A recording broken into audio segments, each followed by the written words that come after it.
ventilation. I'm certainly in favour of what is currently called elective ventilation, because I think that once a patient has lost any interests of their own through permanent unconsciousness, there is nothing more that can be done for them. They have nothing to gain or lose, and therefore there's everything to be said for letting other people gain. And my guess is that even under present law, that might often be allowable. It hasn't been tested yet.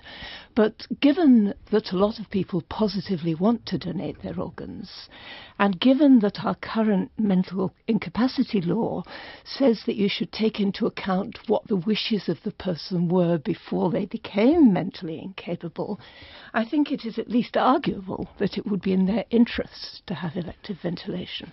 Melanie Phillips. You seem to be saying that the value of someone's life is very much dependent upon their self-consciousness. If that is the case, then would you take organs from someone in a permanent vegetative state? Yes. Who's not dying? Yes. So it doesn't matter that they are dying or dead, not dying and not dead. You would happily take organs from someone who is alive. You would kill them. Well, I think the whole problem is that transplants, because of the radical changes in scientific knowledge, technology, have completely changed some of the underlying moral questions. And I think we have a serious problem about what we are counting as death. We used to have the problem of death as the question of whether the person who had gone had the slightest chance of coming back. And the question of whether they had the slightest chance of coming back was one that changed with scientific development. So at a certain stage, when we discovered the circulation of the blood, we changed to the cardiopulmonary criterion instead of waiting for the person to get stiff and cold. Can I just interrupt you? Because that is an interesting point which I want to come back to, this business of how we define death and whether that's changed. But to carry on this point that you just made, I was asking about someone who is not dying, someone who is alive, and you said you would take the organs of someone in a PVS state, in a permanent vegetative state. That means you would kill them. Nothing to do with the question of what is the definition of death. But you would kill them. It is to do with the question of what is the definition of death. The person is not dying, is not dead. You would kill them. They're not dead by present criteria. So yes, according to present criteria, I would kill them. But what I'm questioning is something at a much deeper level. The question about reversibility was one that we made discoveries about in science. We have now got to a curious stage where our knowing more scientifically has made the question difficult, because the question is no longer about reversibility. The question is about what has to be irreversible. Indeed.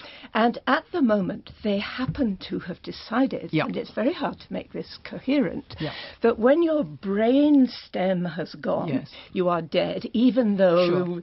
Indeed. But there is a scientific controversy about this, which we don't... This isn't scientific, this is moral. Well, there's a scientific controversy about when a person... Okay, scientific moral controversy, but let's put that to one side for the moment. The distinction is serious. Well, I want to ask you a very different but specific question. Right. If somebody is not dead but is dying, in your view...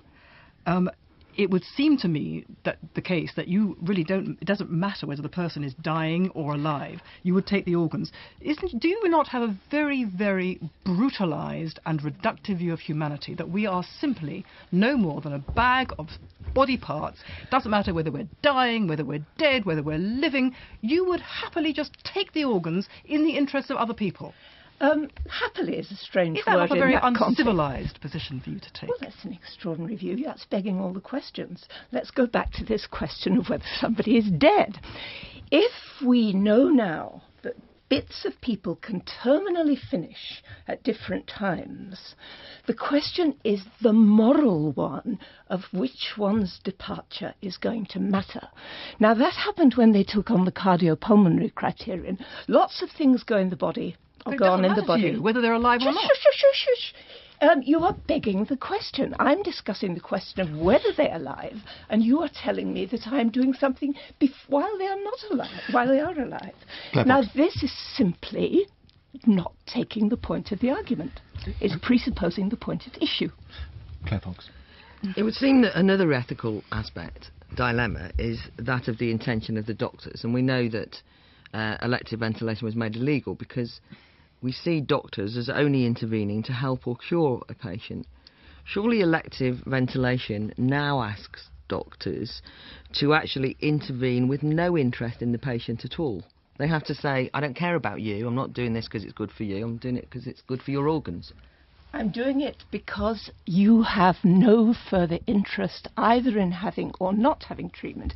At the moment, what the law says is that if it is not positively in the patient's interest, you have to discontinue the ventilation or not start it and let the patient die. And are you not concerned at all, though, about the fact that a doctor, that we then say to the medical profession that they no longer have to be concerned with intervening in order for the patient's better good? I mean, that does change massively the doctor-patient relationship. It doesn't change the doctor-patient relationship if you take seriously the point I've been making about death. If you have to make the moral question, make the moral decision, what matters about a person? Now, here we come to a whole difference in worldview, and I've no doubt that Melanie's is different from mine. Absolutely. Yes. Well, the point is, if you take certain worldviews, you say that what matters about life is what matters to the person living it. Now, if you take that worldview, then the person has no further interest. I think it's also increasing, it's at least worth considering, that society's views of humanity and how we respect people who are alive and how they die and how we treat them as doctors also is an incredibly important ethical issue. It is. And is not just, and therefore, as a living person now, I can tell you that our attitudes as a society to doctors intervening, regardless of whether they've made a decision, I'm not, capable of making my own decisions. No, but that's not the point. You're actually making it only to do with that one person there, whereas society can take a view. I am absolutely not. And this is why you cannot avoid going back to this question about the moral purpose of life, the moral value of life. And we have to be able to... Most of the discussions are not going on at that level, and that's where they need to go on. Why does life matter? And we have a deep social disagreement about this. We've definitely got a disagreement. We do. You don't seem to think it matters a huge amount. No, this is just extraordinary. You're totally ignoring everything I've said. We would never do that, Janet. Janet Radcliffe-Richards, thanks very much indeed. Our last witness is George Pitcher, who's the Anglican priest at St Bride's in Fleet Street, and he's also the author of Time to Live. The case is against euthanasia and assisted suicide. That's the title of the book. George Pitcher, you've got philosophical objections to some of these proposals. What's wrong with opting out rather than needing to opt in? What's wrong indeed with elective ventilation? Well, I'm not sure that my objections are likely to be philosophical so much as theological, but that's a fine distinction to make. I think those of us who are proams in the religious game, I'm an Anglican priest, you sound pretty pro to me. You sound pretty pro to me. Well, I don't get paid for it, but I very often have, under these circumstances, aimed at us, sometimes sneeringly, sometimes quite sincerely, a kind of, oh, I see, you're just banging on about the sanctity of life. And I think it's kind of incumbent on us to unpack what that means, actually. So I think it's actually a reasonable test, whether it comes to us cynically or otherwise. And I think within that, what we're really considering is that there's an inherent integrity to the human body, which we need to explore the ramifications of and defend where necessary. And I think that that probably leads me to a place where I'm sceptical about elective ventilation, because there are two big theological issues here for me. One which is rather pro with regard to organ donation, which is there can be no greater gift of love, I imagine, than donating an organ to someone that enables them to live when your life is no longer viable. But on the other hand, if I may, there's the whole business of Imago Dei, the image of God, which suggests that the person from whom you're taking that organ has an integrity with that body that needs to be respected until such time as that gift can most fruitfully and lovingly be made.